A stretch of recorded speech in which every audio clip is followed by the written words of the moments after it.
एक मैं तुझे कुछ बातें बताती हूँ कम्युनिकेशन के बारे में कि कम्युनिकेशन यानी बातचीत करते समय हमें किन चीज़ों का ध्यान रखना चाहिए। घर में बच्चे हैं क्या? अच्छा हाँ, तेरे 2 छोटे बच्चे हैं ना, तो कोई नहीं, बच्चे थोड़ा बहुत शैतानी तो करेंगे ही। बात करते समय हमें आई कांटेक्ट बनाना चाहिए, जैसे कि मैंने तुझे बताया ही था। कभी भी किसी को नीचे देखते हुए, दाएं बाएं देखते हुए नहीं बात करनी चाहिए, क्योंकि जब तुम्हारी तरफ कोई देख रहा है तो तुम्हें उसकी तरफ ही देखना है, और ये भी नहीं इससे ज़्यादा घूरना है कि वो अनकंफर्टेबल हो जाए। दूसरी बात होती है कि हमेशा एक्टिव लिसनर बनना पड़ता है। एक्टिव लिसनर मैं बताती हूँ। एक्टिव लिसनर ये होता है कि जब आपसे कोई बात करे आप उसे ध्यान से सुनो।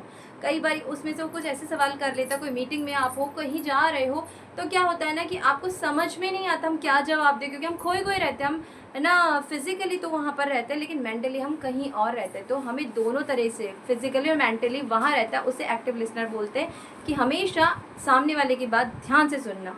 उसके बाद हम हमेशा मोबाइल ऑफ करके रखो। देखो, कभी भी कोई खास बात हो, कोई अपने मंगेतर से मिलने जा रहा है, तेरी तो शादी हो गई है पर मैं बात बता रही हूँ, कोई मीटिंग में, ऑफिस की मीटिंग में जा रहा है, कोई अपने क्लाइंट से मिलने जा रहा है, या कोई बाहर अपने दोस्त से मिलने जा रहा है, कहीं भी आप जा रहे हो, कोई खास वो बात बताने जा रहे हैं, अचानक से आपका मोबाइल बज उठता है, सब लोग डिस्टर्ब होते हैं, सामने वाला डिस्टर्ब होता है, वो सोचता है कि तुम उसकी बात को तवज्जो नहीं दे रहे हो, उसकी बात में इंटरेस्टेड नहीं हो, तो ये गलती भी नहीं करनी चाहिए। उसके बाद होता है कि आप बातें करते के समय ओपिनियन देते रहो।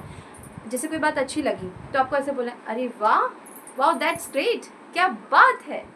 उसके बाद में अगर किसी बात से आप हैरान हो या शॉक हो तो, ओह रियली, सच में ऐसा हुआ था। इस तरह से बात बात बीच बीच में आपको है ना अपनी बातें करती रहनी चाहिए, अपने ओपिनियन देते रहने चाहिए, अपनी राय देते रहनी चाहिए, ताकि सामने वाले लगे, सामने वाले को, कि आप इंटरेस्टेड हो उससे बात करने में, आपको उससे बात करके मज़ा आ रहा है, आप उसकी बात ध्यान से सुन रहे हो, ये ज़रूरी है आपको उसके लिए।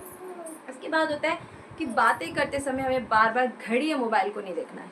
उससे क्या होता है ना कि आप बार बार टाइम देख रहे हो, ऐसे उसकी नज़र चुरा के यहाँ वहाँ देख रहे हो, या किसी और इंसान को देखने लग गए हो, या पेड़ पौधे देखने लग गए हो, या मोबाइल चेक कर रहे हो, कोई मैसेज आ रहा है उसका रिप्लाई देने लग गए हो। ये बहुत बड़ा गलत तरीका होता है, क्योंकि इससे क्या होता है, सामने वाला डिस्टर्ब होता है, वो लगता है कि मैं किसी फालतू इंसान के साथ बैठा हूँ या अपना टाइम वेस्ट कर रहा हूँ, या फिर वो इंटरेस्टेड ही नहीं है मेरे से बात करने में। तो ये सारी चीज़ें कम्युनिकेशन में आती है, और इसके बारे में मैं तुझे और सिखा दूँगी अगर तुझे कोई प्रॉब्लम आ रही है तो ये सब चीज़ें मैंने तुझे बता दी। बॉडी हाइजीन, बॉडी लैंग्वेज और कम्युनिकेशन, ये तीनों पर्सनैलिटी डेवलपमेंट के हिस्से हैं, पार्ट हैं, और अब तुझे अपने आप को तैयार करना इन 15 दिनों में।